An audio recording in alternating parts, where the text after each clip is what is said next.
Hello and welcome to the Calligraphy by Scarlett YouTube channel. If you're watching this video, it's probably because you've been to one of my Calligraphy for Beginner workshops, so hello again. If you're new here, then welcome. This video is going to be a reminder of the basic strokes for calligraphy, forming letters, and then eventually moving on to forming words. You'll ideally need my Brush Lettering for Beginners workbook and a Fudenosuke brush pen. If you don't have my workbook, don't worry, you can still do all of these drills using some squared paper or lined paper. I really like this Rhodia squared pad. It's really smooth, good quality paper and works really well for your brush pens. So if you've got some paper and your pen, then let's get into the video. So, starting with your upstrokes and your downstrokes. These two are the simplest exercises. As you can see in the booklet, there is an arrow on each of the strokes telling you which direction you need to start. So, with your upstrokes, as the name suggests, you're going to start from the bottom and you're going to work upwards. And the key to these and all of these exercises is to go really slow. Your upstrokes need really light pressure. So I'm starting at the baseline, working up to the waistline at a slight curved angle.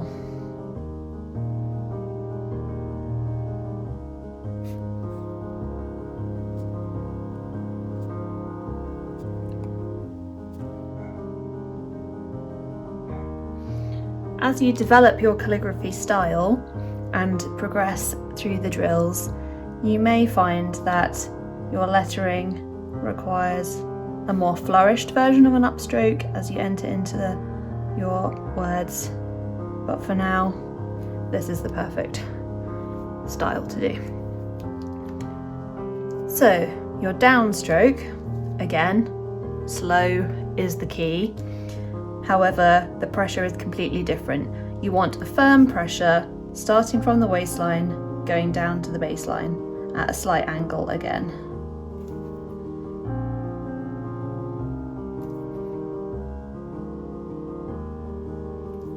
You may get a little funny gap at the top. That doesn't matter too much in this case. Often with letters that have hard downstrokes, you can sort of disguise these little funny bits with another stroke in combination to make a letter.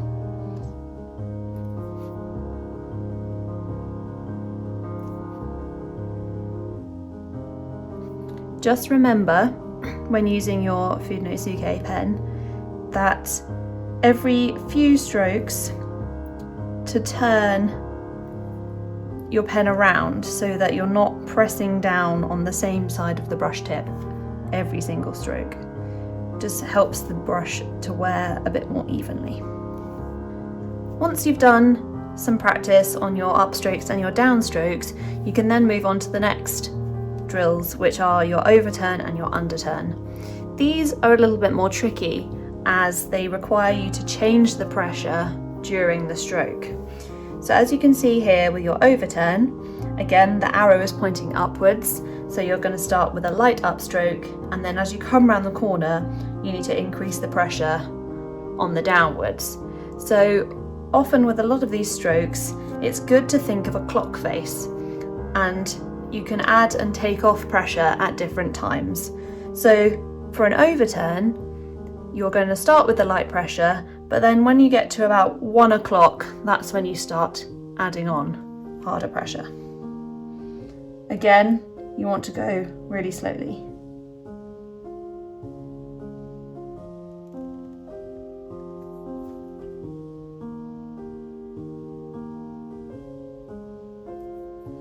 The key with your overturns and your underturns is to try and keep the lines parallel. So this is why working at a slight slanted angle is really important.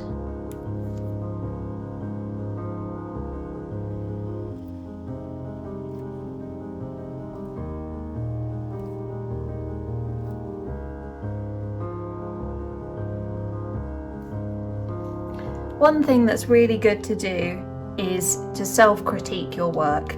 So once you've finished a line or two of drills, you should go through and look at every single stroke individually and notice which ones are really, really good, maybe put a star next to them, and which ones you can improve on and where you think you need to improve, whether it's adding the pressure here or taking away pressure on another stroke.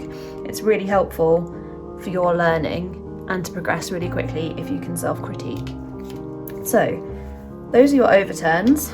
Moving on to your underturns. Here we are going to start at the top, hard pressure down, and if you're thinking about your clock face, you probably want to start taking the pressure off at around 8 p.m.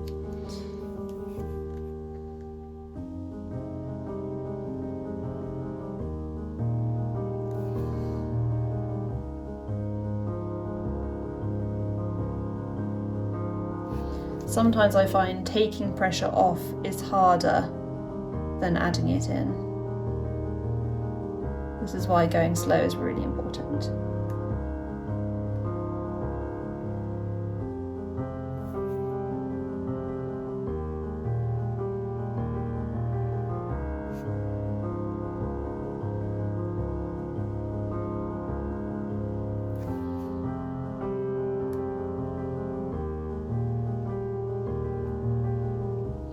So as you can see, this stroke that I just did here, this little bit, I didn't actually do the pressure off very well. I suddenly did it rather than gradually, and that's why you sort of get a little bit of a kink here, whereas some of the other ones you can see a more tapered kind of approach. So again, just go really slow.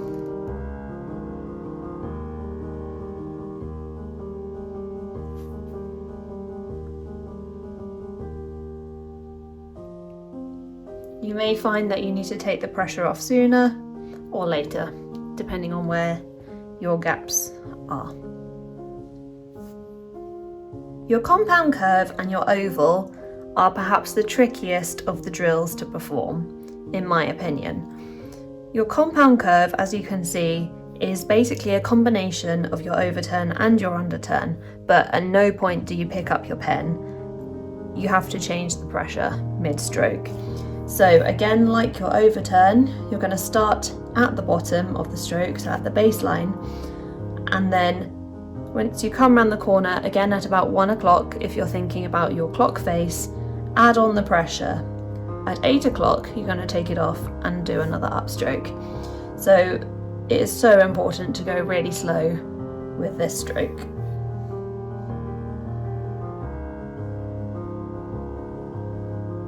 Start adding on now and start taking it off. With these, you'll find that it doesn't feel like you have pressure, the harder pressure on for too long, and it's almost as if you've just put it on and you're having to take it away already.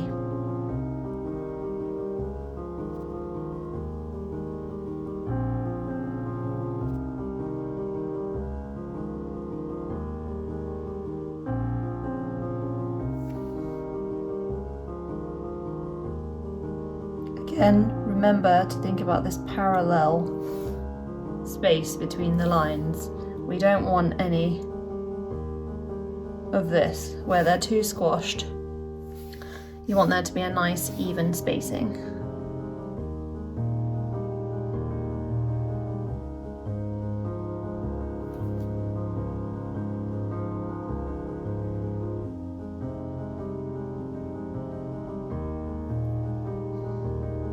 On this stroke, my final upstroke was a little bit thicker than the others, and maybe I didn't ease off the pressure quite enough.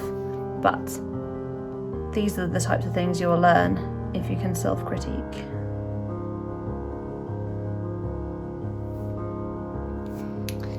Okay, so moving on to our oval. As you can see with the arrow here, we actually want to start on the lightest upstroke section. If you start at the top here, it's harder to link up and you won't get a nice gradual adding of the pressure. So it's really important, again, think of your clock face, to start at about 2 o'clock. And then when you get to about 12 o'clock, you can add on the pressure. 8 o'clock, take it off again. So starting lightly up, gradually add on, and then take away, and then join back up again. Sometimes the join can be difficult, but often the joins get covered up by another stroke when forming letters, which you'll see later. Don't forget to keep turning your pen every now and then so that the nib wears evenly.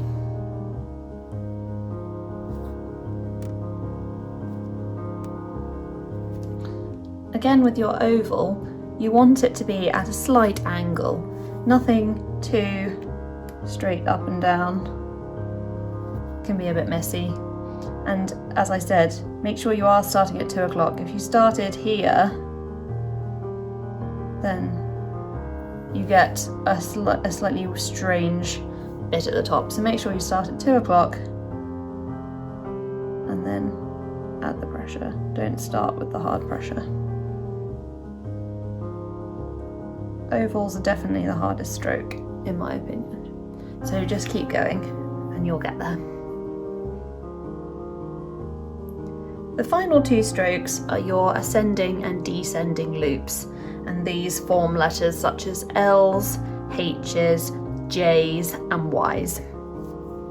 So with these, look again at which direction the arrow is going in. For your ascending loop, you're starting with the light upwards pressure. So, starting on the waistline, start adding on your pressure at about 12 o'clock and come down to the baseline.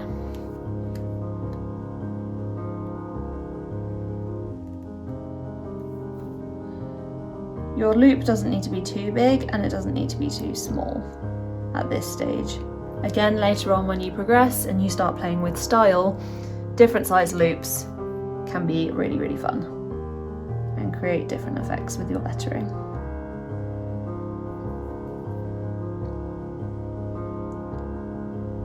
You're coming down at a very slight angle with your loop, and you want it to be really straight, no curving at this stage.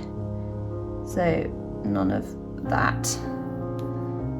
You want it to just be nice and straight.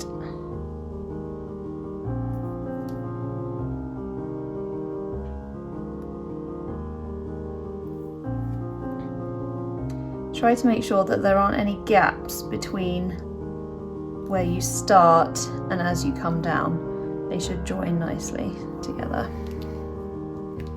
So that's your ascending loop, and then your descending loop is effectively the same but upside down.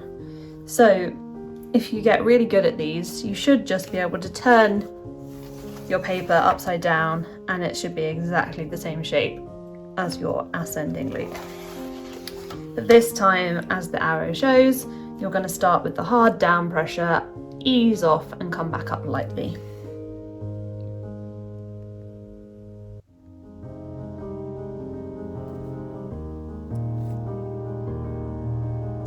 With your descending loops, I would say start easing off at around 4 or 5 o'clock. Make sure you're lighter as you come down to the bottom. Don't be too hard as you come around the corner.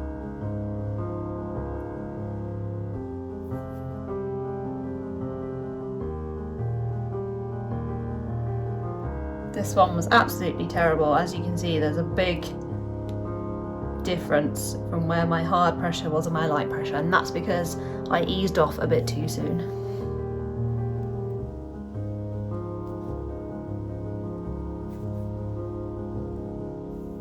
Again, you don't want the loops to be too big or too small, and you want nice straight lines coming down, just like you did in your downstroke practice at the beginning. Once you've finished practicing your basic strokes, you can then start to move on to forming letters. As you'll see in the booklet, I've colour-coded the different strokes that you can see makes up each letter. So, with an A, you have an upstroke, an oval, and then an underturn. And as you perform each of these strokes, really what you should do is take your pen off in between each stroke. Don't try to connect them without taking your pen away from the paper.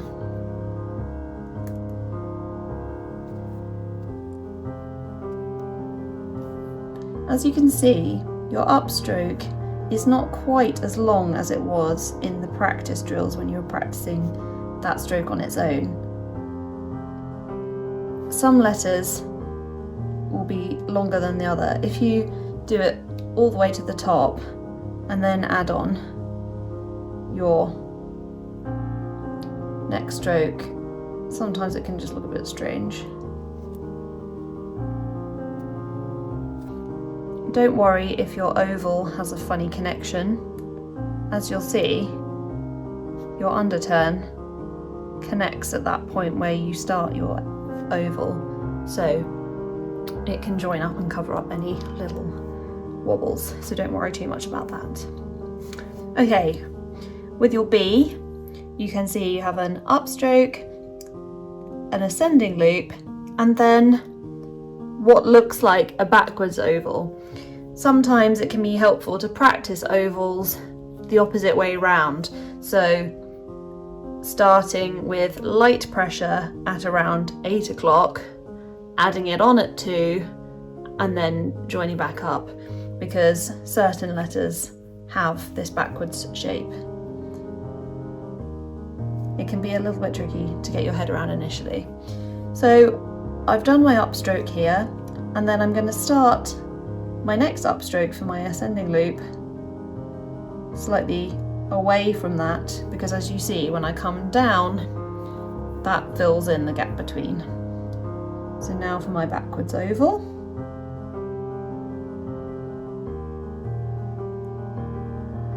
And as you can see, I've added a little turn here, which would help connect your B to another letter. If you look back at your A, your underturn would then connect to another letter, so you wouldn't have to do another entrance upstroke into that next letter. You would simply connect it on to your A.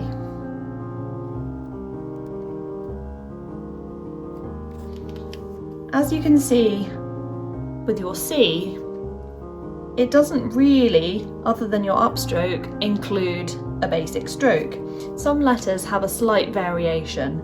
So with a C, it's sort of like a half oval, but instead of joining back up, you're just going to do another upward stroke as if you were going to connect to another letter.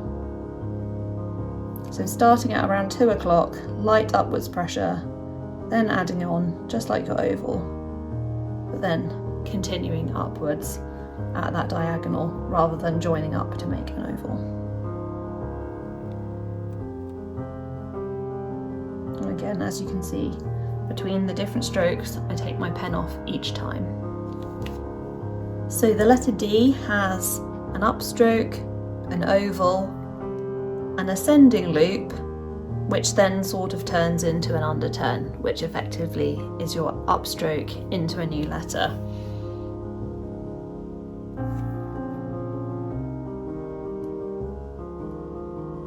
So with your upstroke, your ascending loop, you do want to have a slight curve at the bottom in order to come back around, but ultimately you're coming down at a straight-ish angle.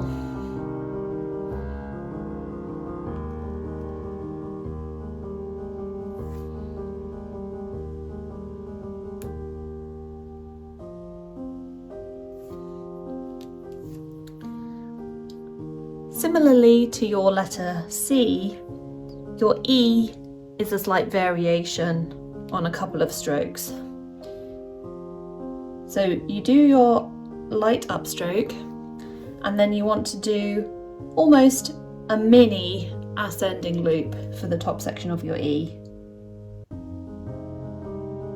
And then add on the pressure and continue into an underturn effectively.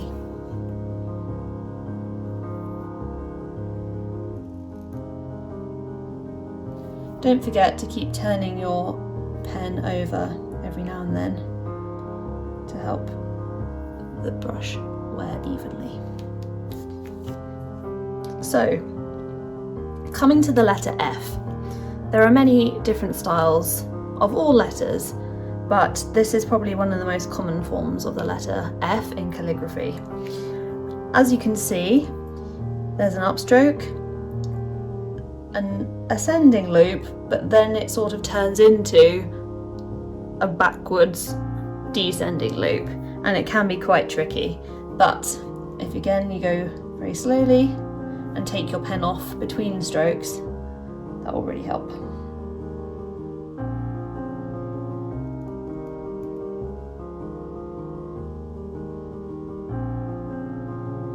So that bit of the F is one stroke, and then you would do an exiting upward stroke. So, adding the pressure on just after 12 o'clock, taking it away at about 6 p.m. and doing the rounded upward stroke to join back up.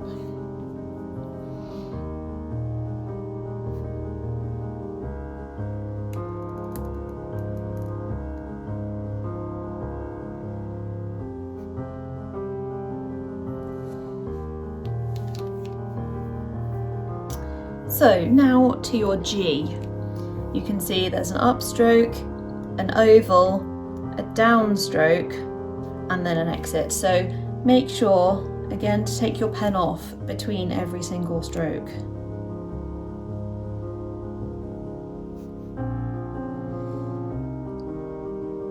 Even here.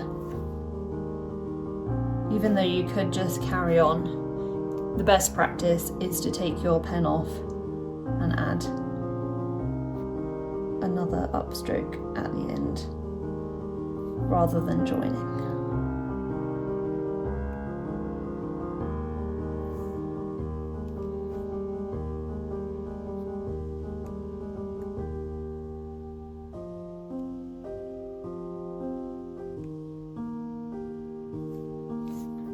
The letter H is the first letter we encounter that has your compound curve. So here, upstroke, ascending loop, take your pen off, and then do your compound curve.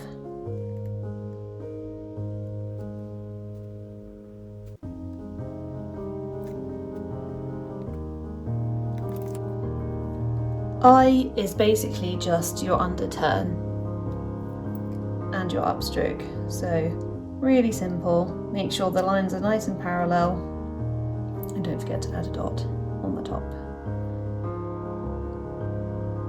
With all of these exercises, I've included the upstroke at the beginning. As I said with the upstroke practice drills, over time, as you develop your style, when you're starting a letter or starting a word, you might not have an entrance stroke. However, you may have one and it may be more flourished. But again, that's something to work on later down the line. So with your J, you've got your upstroke, your descending loop, and then another upstroke.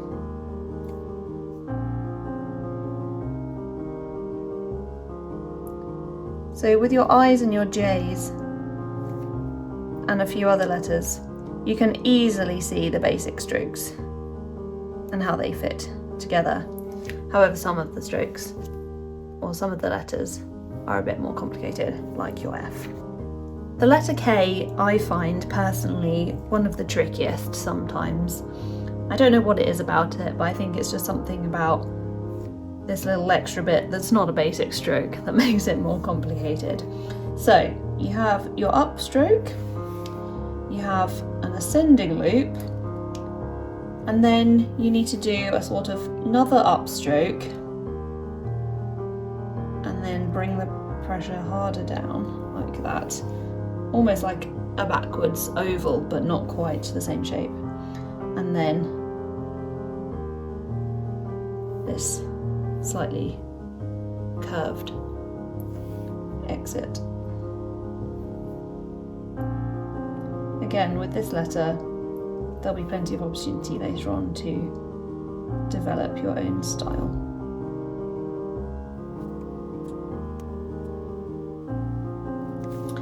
Some letters, like the letter L, are very similar to their basic stroke counterparts, so you might not need to do as much practice on certain letters. However, there are some, like the letter K, that you will need to do more on.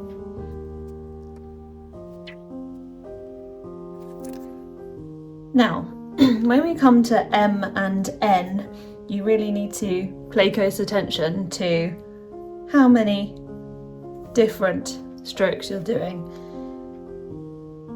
Unlike all of the letters we've seen so far, your entrance stroke into a letter M is not just an upstroke, it's actually an overturn. And then you will do another overturn followed by a compound curve. So you just need to make sure you're doing enough turns to complete the letter. 2 overturns and then your compound curve.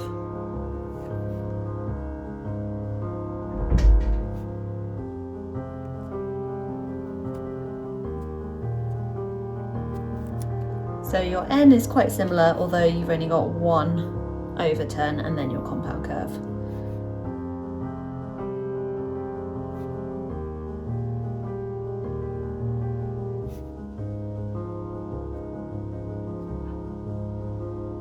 So your O is another letter that looks very similar to a basic stroke. However, you can see this little funny flick here. This is how you would connect an O to another letter. Later down the line, again, you can play around with style and there are different ways of connecting O's. However, this is just one way and a traditional form of calligraphy. So, upstroke, start your oval at 2 p.m, harder down at 12, ease off at 8, and then a little hard pressured, light pressured flick. They can be a little bit tricky to master, but there's a few other letters that also use them, so they're quite handy to know. Okay, so your P. Again, like your B, you have this flipped oval. So again, maybe practicing ovals around that way might be helpful.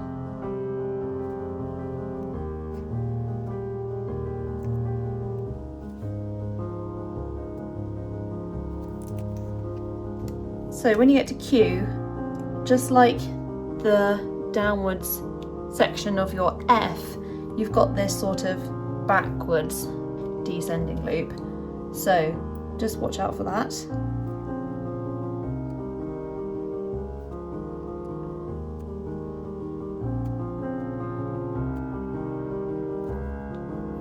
Now, the letter R is a little bit funny. As I pointed out with your O's and this little flick thing here that connects those, that also sort of appears at the top of your R. So another reason why it's really important to practice that. There are different ways you can write a letter R in calligraphy, but again, that can be worked out later down the line. So you want to do your upstroke, your little flick, and then sort of a underturn, but not fully up to the waistline. You're starting just at the bottom of the little flick.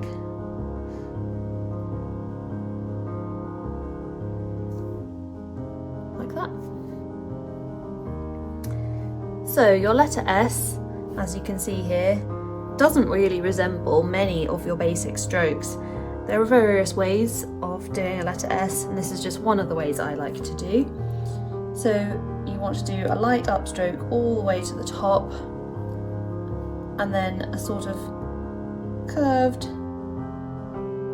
downward stroke into another light upstroke, as if you were to join your letter. These can be a little bit tricky. Easing off the pressure at around 4 o'clock.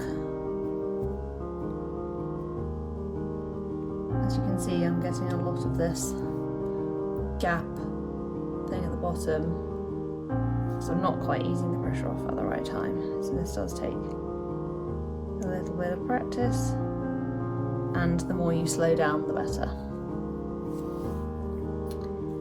Some people like to do an ascending loop for a T into an underturn. However, I personally prefer just a straight line into an underturn. But it is all down to your own personal preference when you come to develop your own style. So you can do whatever you like. Okay, with your U, you've just got an upward stroke followed by 2 underturns, so very simple. And if you were to connect another letter, this part of your underturn here would be your entrance stroke into the next letter. Don't forget to keep your lines as parallel as you can.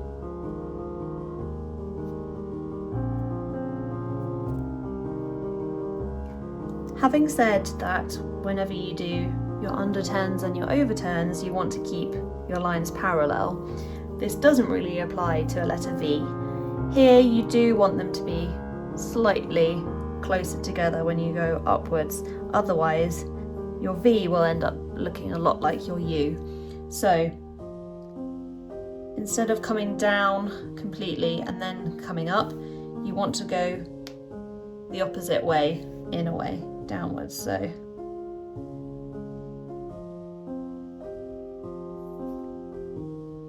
they're not quite parallel. And then you'll have the little flick if you were to join on to another letter. You can make your V more pointed than mine if you want to.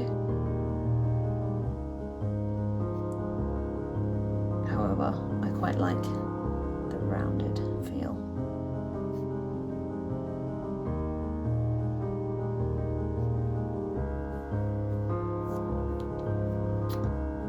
So, W, again, fairly simple and pretty similar to your basic strokes. You just have 2 underturns and then the little flick.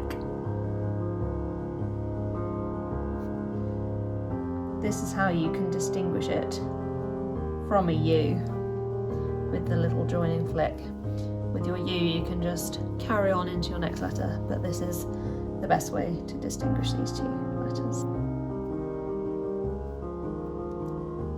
As I said before, there's different ways to join letters as you work out your own style. It might not be through these little flicks, but for now, this is the best option. So, X. You basically have a compound curve with a slightly curved upstroke to cross it.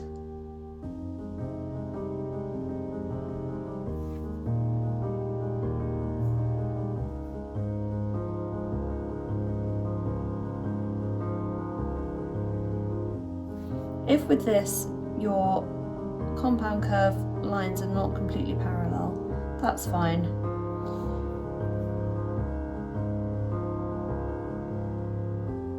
You might want them slightly further apart.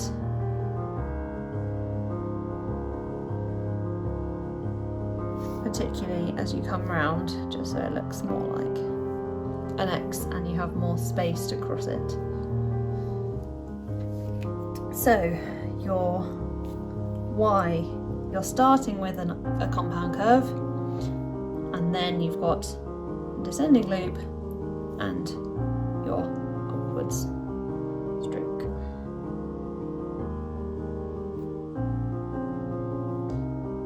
You could do it another way and you could have an upstroke and then an underturn, but I just quite like this curved look at the beginning.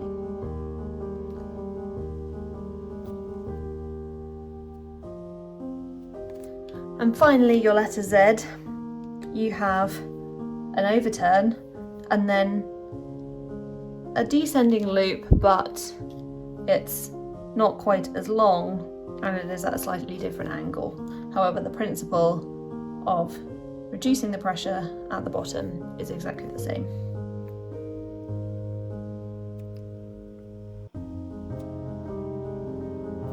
And there we go, that's your alphabet. Once you've finished your basic stroke practice and your forming letters, you will find at the back of the booklet that there are lots of guidelines for you to do further practice. These are not specific to the strokes or the letters. You have waistline and baseline, and you also have your ascender and descender lines, so there's plenty of options for you to practice on there. If you don't have this booklet, I'd recommend Rhodia paper. This is their squared A4 book. This is really, really good to practice. It's just really good quality, smooth paper that work really well with your brush pens, and having the guidelines can really help with that too. The final page in my booklet has a load of traceable words for you to practice on, getting an idea of how the letters join together and seeing exactly where you need to change the pressure. Lots of people online have free worksheets that you can download that have similar traceable words like this or phrases, which can be really handy. Another tip is that you can choose a calligraphy style font on your computer, type out a load of words, print it off and trace over those, and then once you get more comfortable with that, you can start to freehand. Congratulations on making it to the end of the video and through the workbook. I hope you found this video useful. If you have, please do give me a thumbs up. I would really love it if you could follow me on Instagram at Calligraphy by Scarlett. There I show lots of inspiration and give a few tips and tricks along the way too. I'd also really appreciate it if you could subscribe to my channel for more content in the future, and good luck with your calligraphy journey.